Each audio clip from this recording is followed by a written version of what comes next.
Buenos días y bienvenidos a nuestro primer videoprograma de patocracia.blogspot.com.es.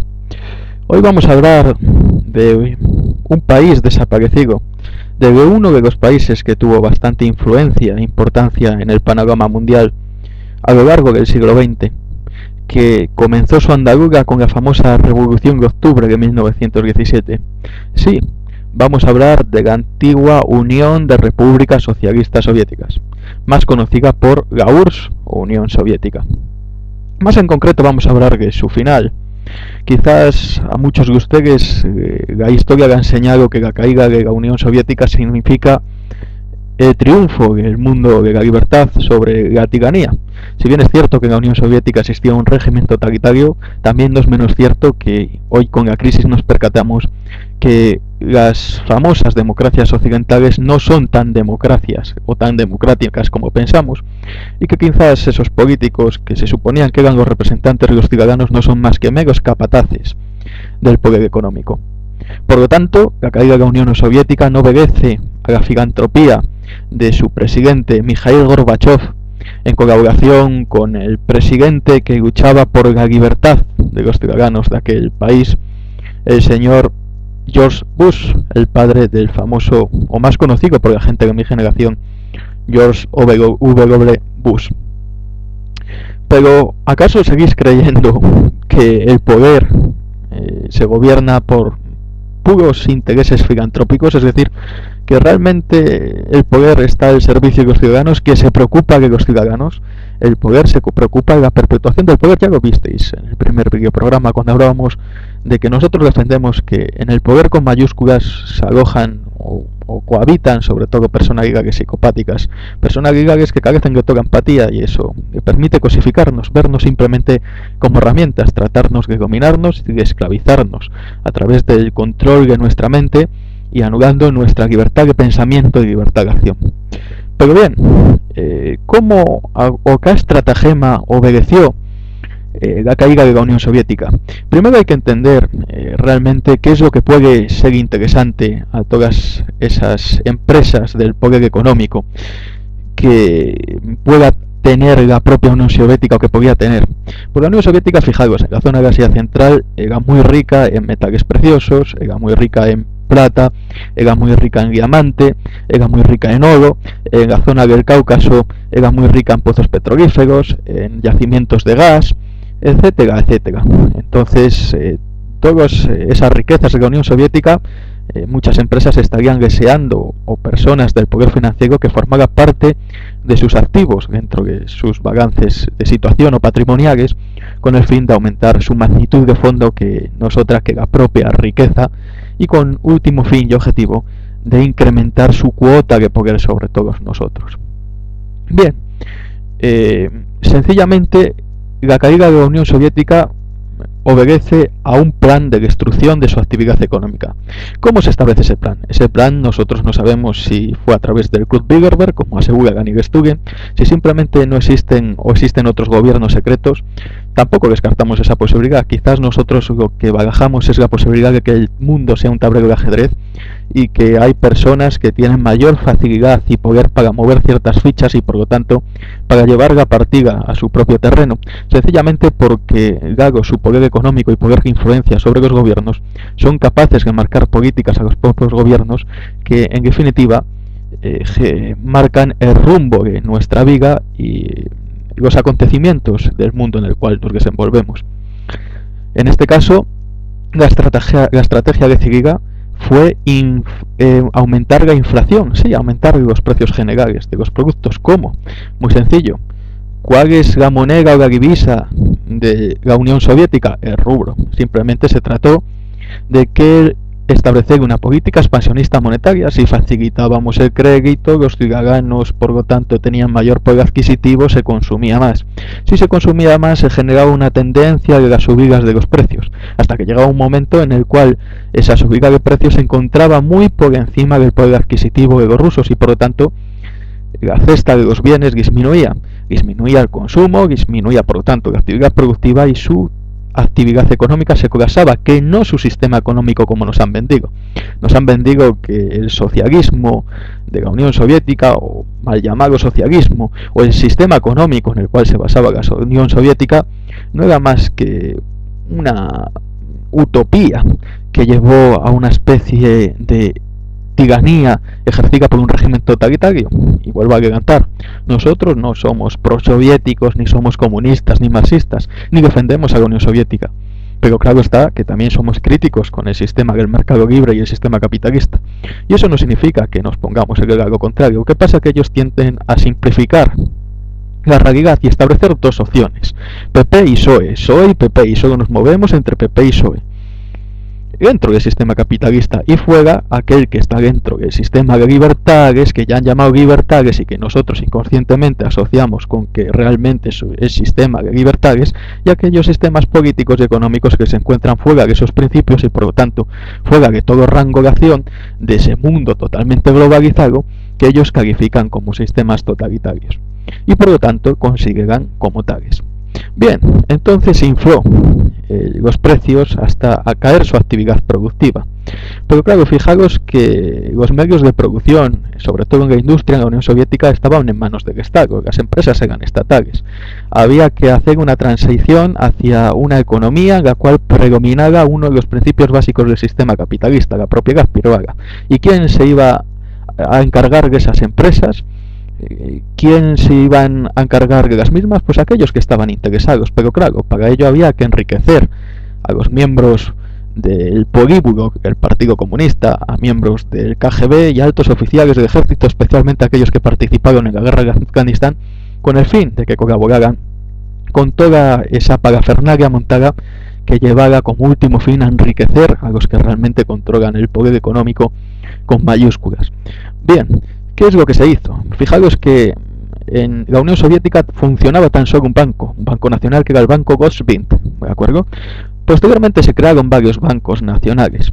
La Unión Soviética, debido, como he mencionado antes, a su incremento de la inflación, pues su actividad económica decayó y por lo tanto los déficits presupuestarios de cada año aumentaban, con lo cual necesitaba emitir deuda pública para aumentar los ingresos del Estado y sufragar pues los gastos a partir de las inversiones hechas por aquellos que compraban esa deuda pública. ¿Y quién compraba esa deuda pública?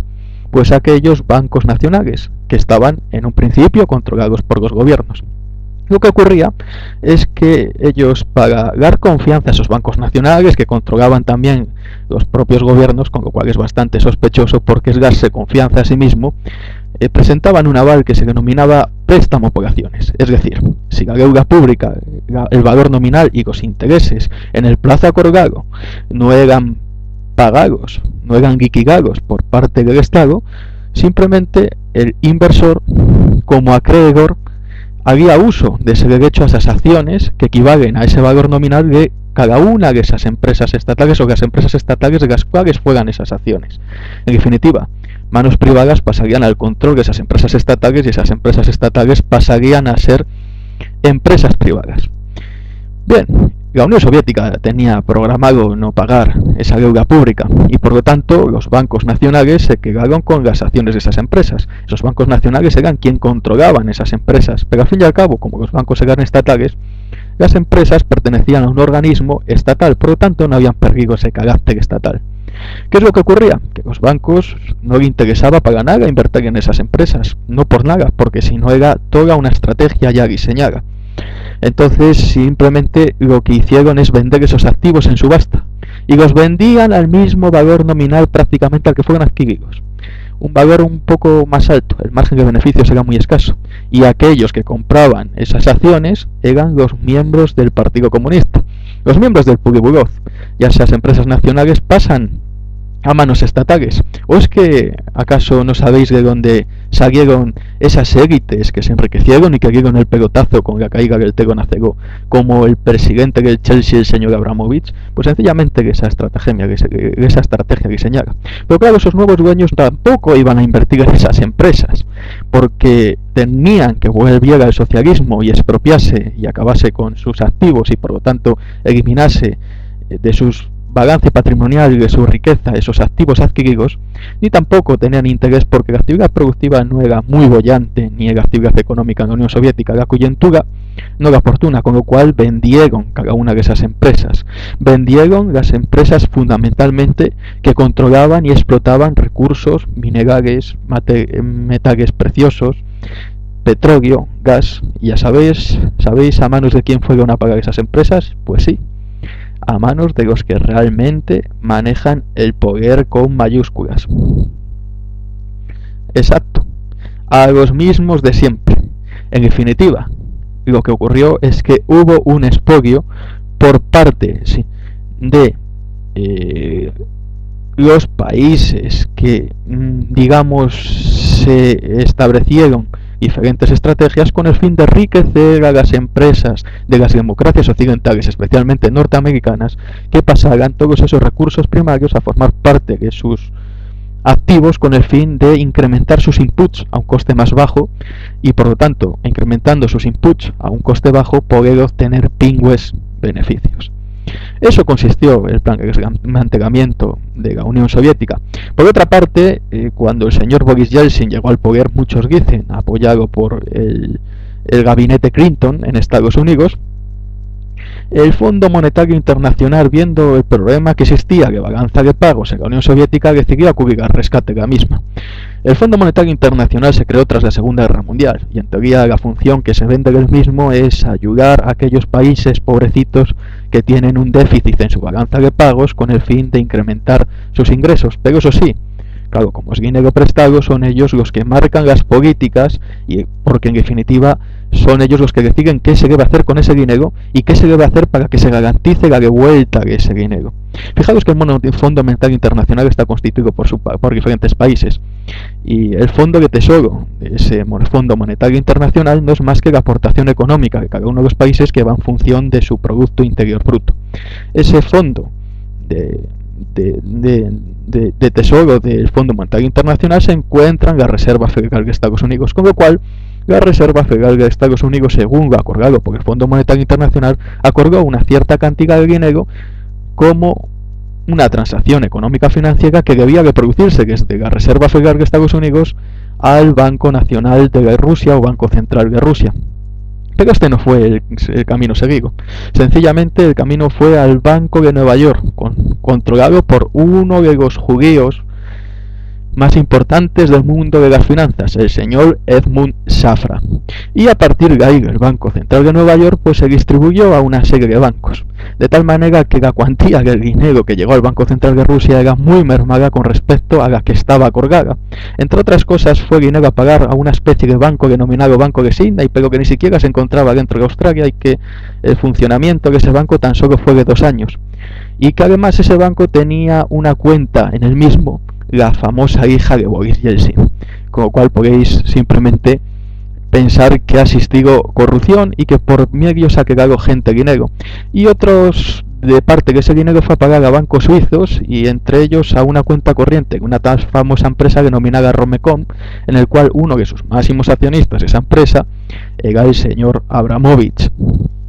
Podéis ver que la mayor parte de la deuda no fue a pagar, el dinero acordado al Banco Central de la Unión Soviética. Sin embargo, sí se exigieron unas políticas para que se fueran abriendo al libre mercado, para que en definitiva fueran vendiendo todos sus activos, porque claro, como no tenían potencia o una industria potente para competir con la industria de fuera, pues resulta que tenían que vender aquello de lo que disponían para poder subsistir, porque los mercados del exterior potentes en Norteamérica estaban destrozando los mercados internos. Entonces vendían sus materias primas, pero no existía una productividad, no aumentaban el valor de esos productos, porque no existía un proceso de fabricación que incrementase y añadiese valor a esos productos exportados. Simplemente se exportaban materias primas a costes bastante bajos, pero que permitían enriquecerse a aquellos que habían decidido corromperse. Pero bien, ¿a qué se debe esa inyección de dinero? Fijaros, uno de los negocios que más mueve dinero en el mundo es la droga, por detrás del tráfico de armas. En el año 2010 en Estados Unidos entraron 500.000 millones de dólares procedentes de la droga, esa es la cifra estipulada. Ese año el déficit presupuestario de Estados Unidos fue de 900.000 millones, más de la mitad del dinero que entró en drogas sufragaba el déficit de Estados Unidos. Ese dinero que entra por la actividad de la droga al sistema financiero, una vez que es blanqueado, los bancos lo utilizan para prestar, con lo cual obtienen beneficios, y eso posibilita que exista financiación a las empresas y créditos concesión a los propios consumidores. En definitiva, acelera nuestra actividad económica y favorece el crecimiento económico. Por lo tanto, nadie va a luchar para acabar definitivamente con ningún cártel que suponga beneficio económico para alguno de esos países. Entonces se sospecha que gran parte de esa cantidad de dinero del Fondo Monetario Internacional, lo único que se pretendía es un lavado de dinero, porque parte fue al Banco de Cine, parte a bancos suizos donde fue a pagar al señor Abramovich, una pequeña cantidad mínima para disimular a la Unión Soviética, o a la Rusia de entonces del señor Boris Yeltsin. Pero la mayor parte, curiosamente, fue devuelta al Banco de Nueva York de Edmund Safra, de donde había partido. Tras esas transacciones reconocidas de forma legal, ese dinero ya estaba en circulación, y por lo tanto ese dinero se había blanqueado por completo. Así que ya veis, la desmantelación de la Unión Soviética no obedece a un filántropo premio Nobel de la Paz, como Mikhail Gorbachev, ni a un luchador de la libertad como el señor George Bush padre, sino simplemente fue una combinación de intereses de aquellos que manejan el poder con el fin de obtener mayores cuotas de poder y por lo tanto mayor riqueza, y con el fin de obtener mayor control y poder de decisión a nivel mundial. Así que ya sabéis, cada vez que los gobiernos dicen A, ocultan algo que hay detrás que será incluso todo lo contrario. B, es lo que debéis empezar a aprender aquí. ¿Y por qué? Porque estamos hablando de personas sin alma, de personas que no son capaces de ponerse en el lugar del otro, de personas que simplemente se gobiernan por su voluntad de poder y que nos ven como herramientas a su satisfacción de sus propios deseos y a las problemáticas que se le plantean en su día a día. Así que empezad a ver la realidad de otra manera, no como os la venden a través de los medios de comunicación, no a través de la historia oficial, y por lo tanto seréis capaces de percataros de que no sois más que esclavos de un sistema que han utilizado la libertad para, a base de repetirnos que somos libres, creernos que somos libres, y si somos libres carece de sentido luchar por algo ya conseguido, con el fin de anular nuestra verdadera libertad de pensamiento y de acción. Bien, pues esto es todo y nos vemos en el siguiente videoprograma de Patocracia. ¡Chao!